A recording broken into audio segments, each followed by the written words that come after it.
नमस्कार। आज बात करते हैं हम टूथपेस्ट के बारे में।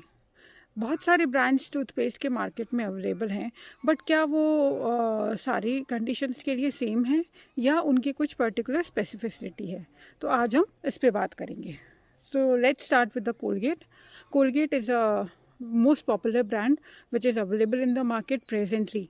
So initially it came in the form of Colgate cavity protection. जो बेसिक इंग्रेडिएंट्स हैं किसी भी टूथपेस्ट में वो सेम होते हैं कि उनमें एक एक्टिव इंग्रेडिएंट होगा, सोडियम लॉरेल सल्फेट होंगे, प्रिजर्वेटिव्स होंगे, कुछ एब्रेसिव एंटी एब्रेसिव्स भी होंगे, कुछ ह्यूमिडिफायर्स होंगे, लेकिन कुछ बेसिक इंग्रेडिएंट्स हर किसी में वेरी करते हैं। तो जो कोलगेट कैविटी प्रोटेक्शन आया था, इसमें एक फ्लोराइड रिलीजिंग एजेंट यूज़ किया गया था जो सोडियम फ्लोराइड के फॉर्म में था। उसके बाद अपग्रेडेशन हुआ इसका और कोलगेट टोटल आया मार्केट में। So Colgate total has stannous fluoride as an active fluoride releasing agent which is definitely more efficient than Colgate cavity protection. Going down the lane, we have the Pepsodent. Because Pepsodent was again a very popular brand. It was a strong competitor to the Colgate also. And हम लोग नहीं भूल सकते, Pepsodent was carrying a specifically wintergreen flavor in it. Then comes the Close-Up. So Close-Up was known because it has an active ingredient that is called as the zinc sulfate. इसका function क्या था?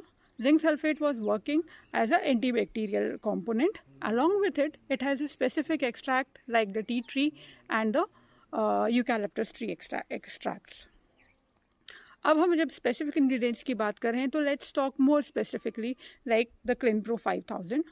So Clinpro 5000 is a brand which is known for its fluoride component in the ratio of 5000 and it is in the form of sodium fluoride या sodium monofluorophosphate के form में होता है, and along with it has a functionalized tricalcium phosphate in its ingredient. तो उसका purpose क्या हुआ? It releases the calcium and phosphorus and make it available for the enamel, जिससे आपका इनेमल स्ट्रॉन्ग रहेगा। फ्लोराइड भी मिल रहा है, कैल्शियम भी मिल रहा है एंड फॉस्फोरस भी मिल रहा है। Then there is another brand that is called as a Novamin.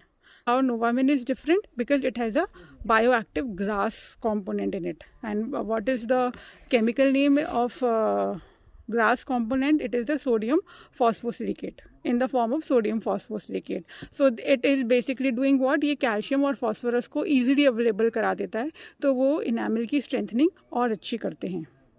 Then a very popular one which is the Sensodyne. So Sensodyne आप लोगों ने एड्स में भी देखा होगा, यूजुअली रेफ़र किया जाता है उस टाइम में जबकि पेशेंट को सेंसिटिविटी हो रही होती है। तो सेंसिटिविटी जब भी होती है तो डेंटाइनल ट्यूब्यूल्स के एक्सपोजर की वजह से होती है। तो सेंसोडाइन में क्या होता है, ऐसा जो उन ट्यूब्स को सीडेट कर देता है या काम कर देता है, it is the potassium nitrate. तो whenever there is a sensitivity problem, it is always advisable to go with the Sensodyne. So ये कुछ बेसिक इंग्रेडिएंट्स हैं जहाँ पे टूथ पेस्ट के कंपोनेंट्स उसके इंग्रेडिएंट्स के अकॉर्डिंग वेरी करते हैं। अब एक क्वेश्चन आया कि क्या हम हमेशा यही टूथपेस्ट यूज़ करते थे या करते हैं, क्या कुछ और भी मैकेनिज्म ऑफ एक्शन है, क्या कुछ अमोनिएटेड टूथपेस्ट भी होते हैं? तो आंसर है येस। कुछ ब्रांड्स अवेलेबल हैं मार्केट में जो कि अमोनिया प्रोड्यूस करते हैं। So what is the basic ingredient behind it is the ammonia which has a higher pH. तो वो जो भी हमारे मुंह में एसिड्स प्रोड्यूस होते हैं वो उनको न्यूट्रलाइज करने के काम आता है। सो नेक्स्ट टाइम हम जब भी मार्केट में जाएं और टूथपेस्ट अपने लिए परचेज करें तो keep the basic ingredient in your mind for what purpose you want to take the toothpaste. If you want to take it for sensitivity, go for the Sensodyne. If you want to make your teeth stronger, then you can choose the brand accordingly. Thank you.